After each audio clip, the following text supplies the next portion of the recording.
Olá, eu sou o pastor Nilson Messias, sou pastor da Igreja Evangélica Ministério Florescer, em Goiânia, Goiás. Nosso site aí é ministerioflorescer.comunidade.net, e-mail ministerioflorescer@hotmail.com. Lembrando que essa videoaula é uma videoaula feita ao vivo, está sem corte, então você vai encontrar algumas falhas, alguns erros, mas nesta videoaula eu, pastor Nilson Messias, quero o direito de resposta ao vídeo provando que a Bíblia é repulsiva, que está publicada aí no YouTube, né, no endereço como você pode ver. Então veja só, certo? Vamos ver o que esse vídeo fala a respeito da Bíblia Sagrada.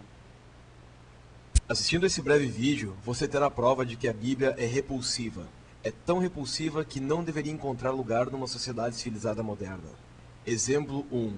A maioria da população de quase todos os países da América e Europa acredita que Deus existe, que Jesus é seu filho e que o próprio Deus inspirou a Bíblia e nos deu os 10 mandamentos. Aliás, o juiz Anthony Scalia, que está há 20 anos na Suprema Corte Americana, declarou que 99% dos americanos acreditam nos 10 mandamentos. Ele também disse que os mandamentos representam as instruções de Deus para os assuntos humanos.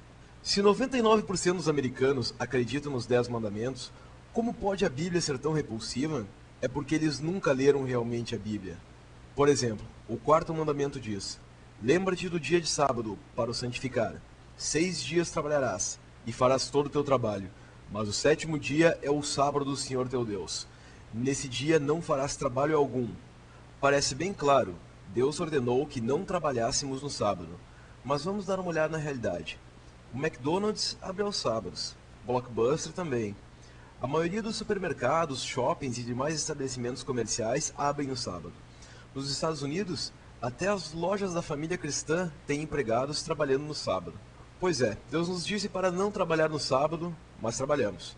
O que devemos fazer com as pessoas que violam o quarto mandamento? Isso é o que é o mais intrigante. No livro do Êxodo, o mesmo que contém os 10 mandamentos, a Bíblia nos diz o que fazer. 6 dias se trabalhará, mas o sétimo dia será o sábado de descanso solene, santo ao Senhor. Qualquer que no dia do sábado fizer algum trabalho deve ser morto. É isso mesmo, a Bíblia sentencia à morte centenas de milhões de pessoas porque trabalham no sábado. Será que devemos pegar essas pessoas e fuzilá-las? Ou colocá-las em câmaras de gás? Acho que todos concordamos que a ideia de matar centenas de milhões de pessoas inocentes é repulsiva. É repulsiva. E não se engane, a Bíblia quer dizer exatamente isso. Ela tem total intenção de ser tão repulsiva. Em Isaías, a Bíblia diz: seca-se a erva, murcha a flor, mas a palavra de nosso Deus permanece para sempre. E isso se repete na primeira carta de Pedro.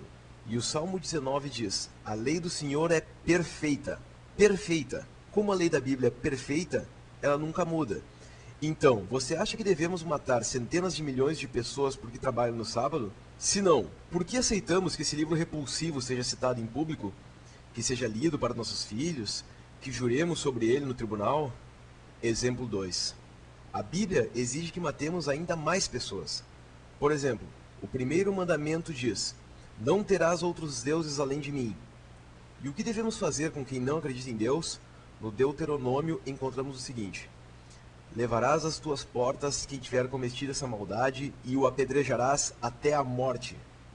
Se uma cidade não acredita em Deus, a Bíblia diz o seguinte: ferirás ao fio da espada os moradores daquela cidade, destruindo a ela e a tudo que nela houver.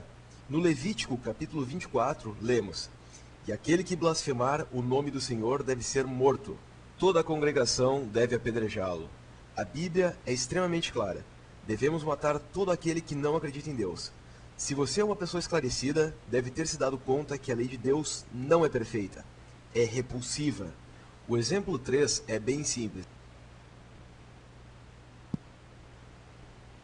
Bom, meus amados, aí você pode perceber, né, o nosso amigo aí questionando a questão do sábado, né, que as pessoas não guardavam o sábado, mesmo acreditando na Bíblia Sagrada. A primeira resposta aí é que nós devemos entender e compreender, de acordo com o que está escrito aqui em Romanos capítulo 14, versos 4 e 6, diz o seguinte: quem és tu que julgas o servo alheio? Para seu próprio Senhor ele está em pé ou cai, mas estará firme, porque poderoso é Deus para o firmar. Um faz diferença entre dia e dia, mas outro julgas iguais todos os dias. Cada um esteja inteiramente seguro do que a sua própria mente, em sua própria mente. Aquele que faz caso do dia, para o Senhor faz. E o que não faz caso do dia, para o Senhor não o faz. O que come, para o Senhor come, porque dá graças a Deus. E o que não come, para o Senhor não come e dá graças a Deus. Essas pessoas que não guardam o sábado, como é o caso da maioria das igrejas evangélicas, porque elas julgam que é igual todos os dias. Esse conceito de guardar o sábado estava vinculado ao Velho Testamento, certo? E era uma ordenança de Deus para as pessoas que viviam no Velho Testamento. Quando Jesus Cristo veio à terra, ele disse: olha, eu sou o Senhor do sábado. O sábado não foi feito, o homem não foi feito por causa do sábado, mas o sábado foi feito por causa do homem. Ou seja, o homem é mais importante do que a guarda do sábado. Então, nós temos igrejas adventistas que guardam o sábado e temos igrejas, na sua maioria, que julga igual todos os dias.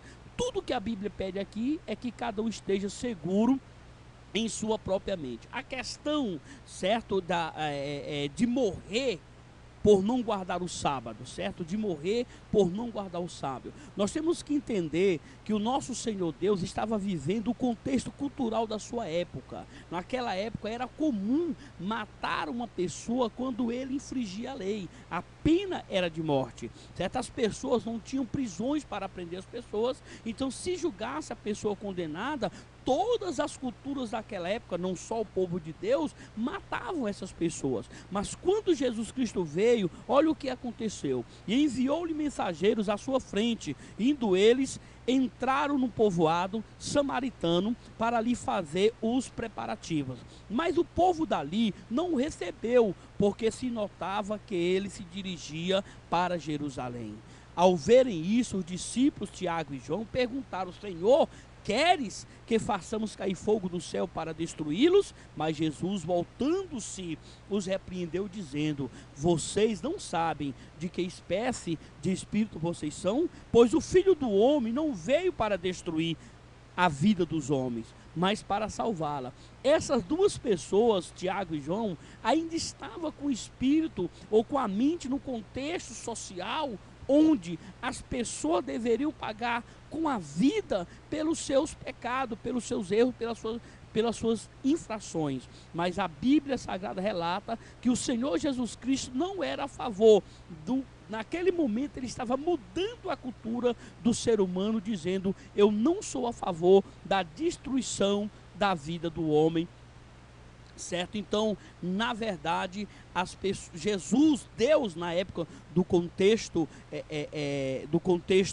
histórico daquela época, estava usando simplesmente, certo, o meio de punição legal na época para quem cometesse qualquer crime. Era um meio de punição legal. Ele não estava aprovando a morte das pessoas, mas sim estava dizendo que a pessoa que cometesse o delito deveria ser punido. E como a punição na época era a morte, nada mais justo do que as pessoas morrerem pelos seus pecados, como é dito aqui nessa passagem. Nós temos outra passagem interessante também, porque nessa questão aqui, a Bíblia fala que uma mulher foi pega, surpreendida no próprio ato de adultério, certo? E na lei de Moisés ordenava apedrejar tais mulheres. E as pessoas perguntaram para Jesus o que faria com ela. Jesus, nesse texto aqui, de João 8, 4, 11, falou simplesmente, certo? Que aquele que não tivesse pecado, que condenasse aquela mulher à morte. E nesse ato aí, Jesus livrou aquela mulher da morte, certo? O contrário do que esse meu amigo está falando aí, dizendo claramente, certo, que Jesus é a favor, que Deus é a favor da morte do homem. Não, quem é a favor da morte do homem é o próprio homem, que criou a sentença à morte antes da existência do povo de Deus, de Israel, certo? Já havia as culturas das pessoas se matando, certo? Das pessoas condenando as pessoas à morte. Deus simplesmente estava fazendo jus da lei local, da lei da época, da justiça da época, respeitando assim a decisão do homem. Vamos mais em frente, por gentileza, mais um pouquinho de sua atenção nesse texto abusivo e repulsivo que o nosso amigo aí publicou. Qualquer um que amaldiçoar a seu pai ou a sua mãe deve ser morto. O exemplo 4 também. O homem que adulterar com a mulher de outro deve ser morto, tanto o adúltero como a adúltera. O exemplo 5 também. Se um homem se deitar com outro homem como se fosse com mulher, ambos terão praticado a abominação, devem ser mortos. Em suma, a Bíblia exige que matemos centenas de milhões de inocentes. Indo direto ao ponto, isso é repulsivo. Negativo. Para começar, as pessoas que estão sendo condenadas à morte não são inocentes. Todas elas praticaram algum tipo de delito que a lei da época proibia que praticassem. Todas elas estavam condenadas, ou seja, estavam sendo condenadas pela lei da sua cultura na sua época.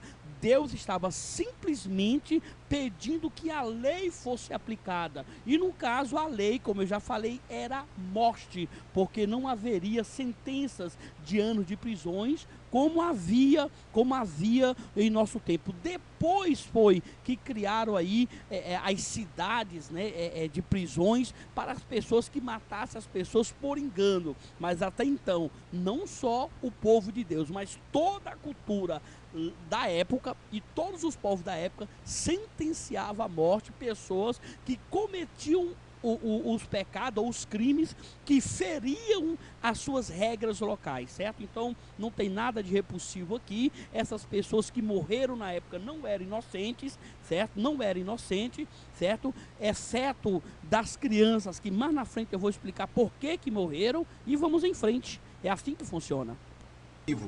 É repulsiva a simples ideia de que as pessoas andem por aí carregando um livro que ordena tal matança. Outro exemplo da estupidez da Bíblia. Adolescentes rebeldes também devem ser mortos.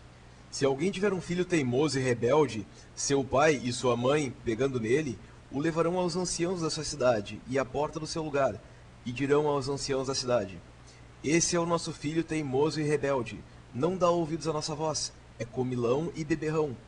Então todos os homens da sua cidade o apedrejarão, até que morra. O exemplo 7 vem direto de Jesus. No Evangelho de Mateus, Jesus diz: se a tua mão ou o teu pé te fizer pecar, corta-o, lança-o de ti. É melhor entrar na vida aleijado ou coxo do que, tendo 2 mãos ou 2 pés, ser lançado no fogo eterno. E se teu olho te fizer pecar, arranca-o.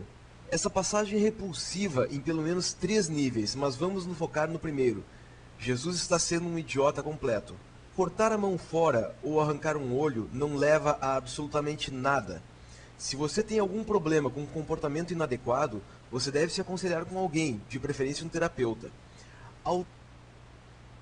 Para começar, meu amado, meu amigo, idiota aqui é você que não sabe interpretar o texto que você está lendo.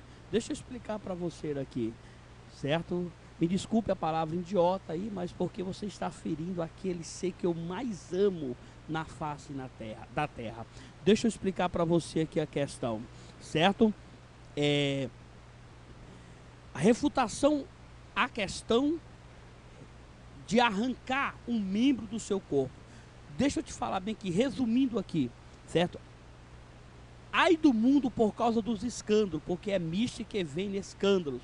Mas ai daquele homem por quem o escândalo vem. Portanto, se a tua mão ou o teu pé te escandalizar, corta-o e atira-o para longe de ti. Melhor te entrar na vida coxo ou aleijado do que tendo 2 mãos aos pés e 2 pés seres lançado no inferno. Se o teu olho te escandalizar, arranque-o e tire-o para longe de ti. Melhor te é entrar na vida com um só olho do que tendo os dois olhos sendo lançados no inferno. O Senhor Deus aqui, o Senhor Jesus, nunca mandou você arrancar o seu olho quando você cometeu um pecado. Nunca mandou você arrancar um membro do seu corpo se ele cometeu um pecado. Ele simplesmente está dizendo que é muito melhor certo? É muito melhor entrar na vida faltando um membro do que ter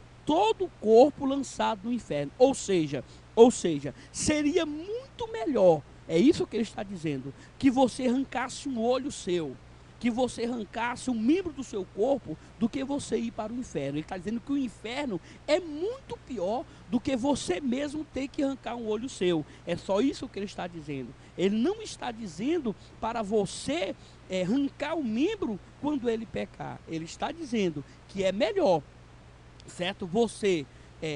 Era melhor que você tirasse o membro, certo, do que você ser lançado no inferno. Ele está tentando mostrar aqui o quão é ruim ir para o inferno por causa do pecado, e não mandando que você tire o membro, certo, do seu corpo por causa do pecado. É bom que você interprete seu texto aí com belezinha, tá? Para depois você vir falar essas besteiras aqui a respeito do meu grande Deus poderoso e santo. Vamos em frente ouvir mais besteiras.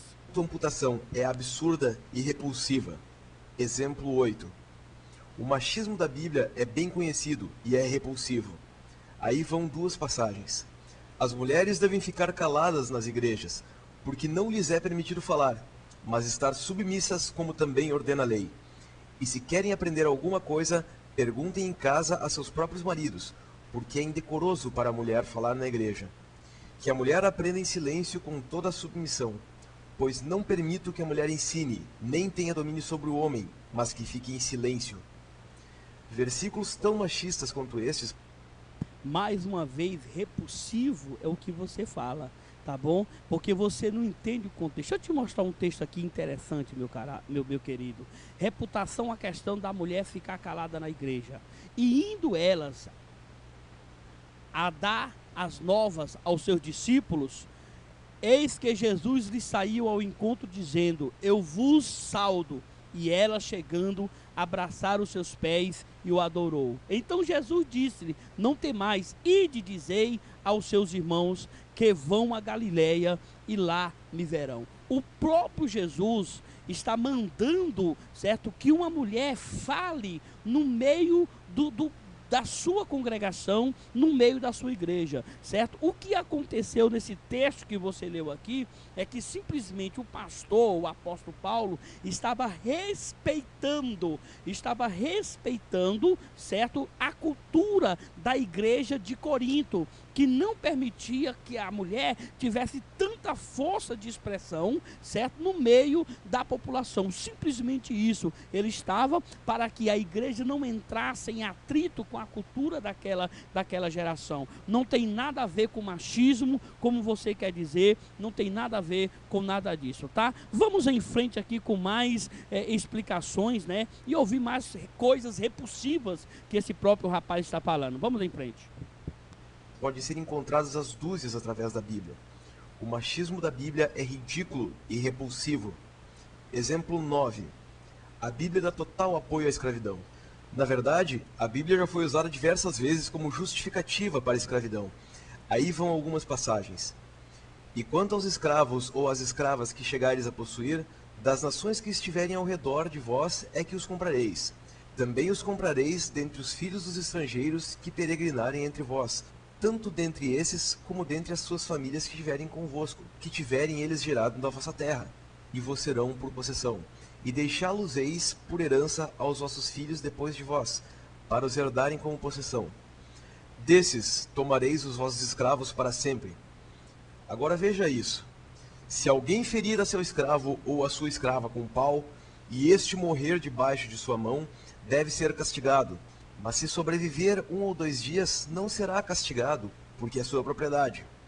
Exorta os escravos a que sejam submissos a seus senhores em tudo, sendo-lhes agradáveis, não os contradizendo, nem defraudando, mas mostrando perfeita lealdade. Como podemos ver, a Bíblia é bem clara nesse ponto. Não há problema em negociar escravos. Não há problema em surrar os escravos, desde que eles não morram. Os escravos devem mostrar total lealdade. Se você é uma pessoa normal e inteligente, sua opinião também deve ser bem clara. Qualquer tipo de escravidão é repulsivo.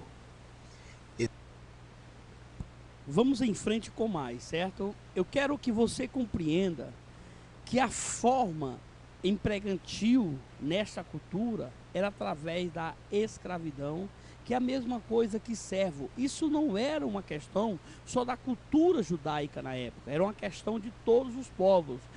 Existiam mais ou menos 3 tipos de pessoas que trabalhavam para as pessoas. Existiam aqueles que eram contratados, existiam aqueles que estavam simplesmente de passagem por aquela fazenda, e existe também aqueles, certo, que vendiam a sua vida, certo, para as pessoas, vamos dizer assim, ou então as pessoas recebiam em forma de conta. Isso não era uma questão exclusivamente bíblica, isso era uma questão de cultura. Agora veja o que a Bíblia que Deus fez para resolver este problema, certo? Veja só aqui em Levítico 25, 53, 54. O mais engraçado é que o meu amigo aqui, ele pegou o texto aqui somente, certo? Vamos ver aqui, somente até o 45. E ele esqueceu de ler a parte de baixo, que dá uma explicação interessante a esse respeito. Olha o que Deus fala a respeito da escravidão. Ele deverá ser tratado como empregado, contratado anualmente. Não permitam que o seu senhor domine impiedosamente sobre ele. Certo? O Senhor aqui está tirando mais uma vez o ato injusto do Senhor sobre o escravo. É o que nós fazemos hoje, certo? Embora temos liberdade, mas toda vez que contratamos um serviço e aquela pessoa nos paga as horas que estamos trabalhando para aquela empresa tem domínio sobre nós nas funções que nós exercemos, certo? O Senhor estava aqui tirando a impiedosidade dos seus senhores. E o mais interessante aqui também é isto aqui, ó. Se não for resgatado por nenhuma dessas maneiras, as maneiras que estão aí nos versículos anteriores, ele e os seus filhos estarão livres no ano de jubileu, certo? O Senhor propôs para a nação de Israel, e isso foi inédito, tá? Que um escravo não ficaria sendo escravo por mais de 7 anos. Toda vez que completava 7 anos, a nação israelita era obrigado, que completava, me perdoe, o ano de jubileu, a nação israelita era obrigada a libertar os seus escravos. O que eu posso entender por esse texto, amigo, é que Deus já proclamava a libertação dos escravos antes dos Estados Unidos e de qualquer outro país da Idade Média, certo? Ou da Idade Moderna, tá bom? Então, analise bem os textos para que você possa realmente compreender melhor o que você está falando, tá? Vamos em frente.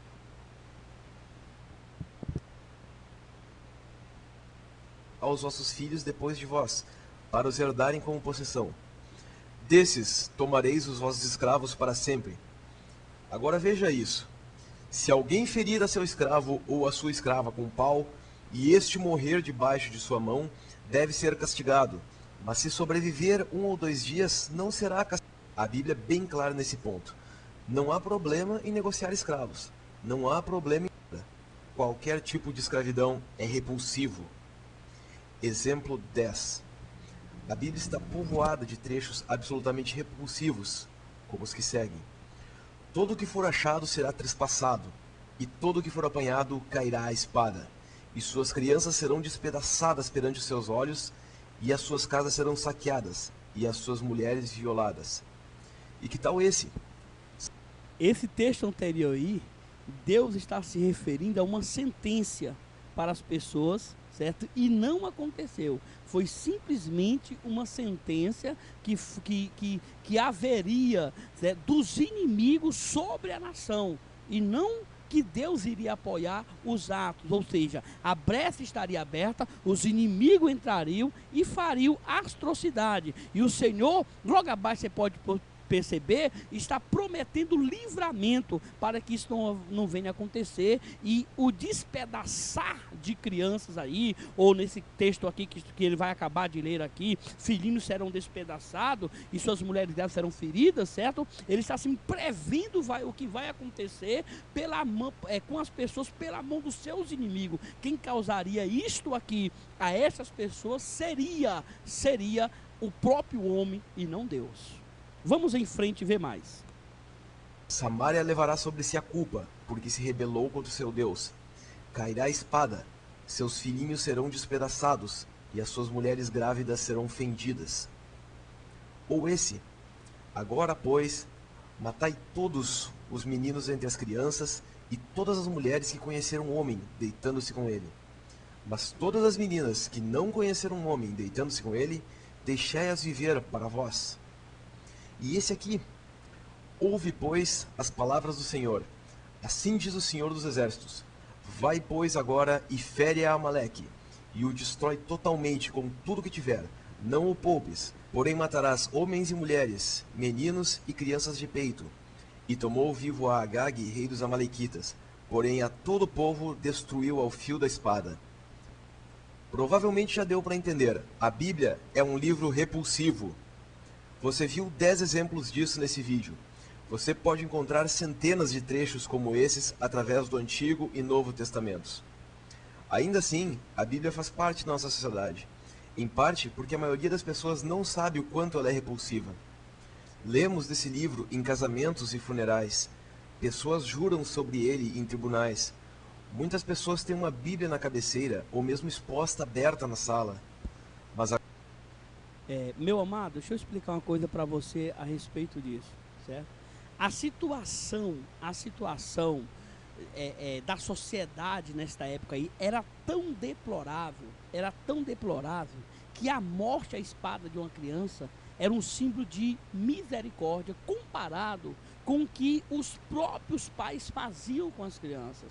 Queimavam vivas, certo? Estrupavam, usavam como objeto sexual e muitos outros males causavam dentro de uma sociedade depravida como esta, de tal forma que Deus achava melhor eliminar todos os seres, incluindo as crianças, do que vê-las vivendo da forma que viviam na sociedade em que viviam, certo? Lembrando-se que se tu crê no mundo espiritual, o Senhor disse que essas crianças das tais era o reino dos céus. Deus simplesmente pegou essas crianças e colheu para ele. Você questiona a questão da morte, a questão do ato de matar. Meu amado, pela fé, as crianças não morreram, passaram da morte para a vida, tá bom? Então eu quero que você entenda uma coisa em relação a isto aqui, certo? Primeiro, deixa eu te mostrar aqui, certo? É interessante.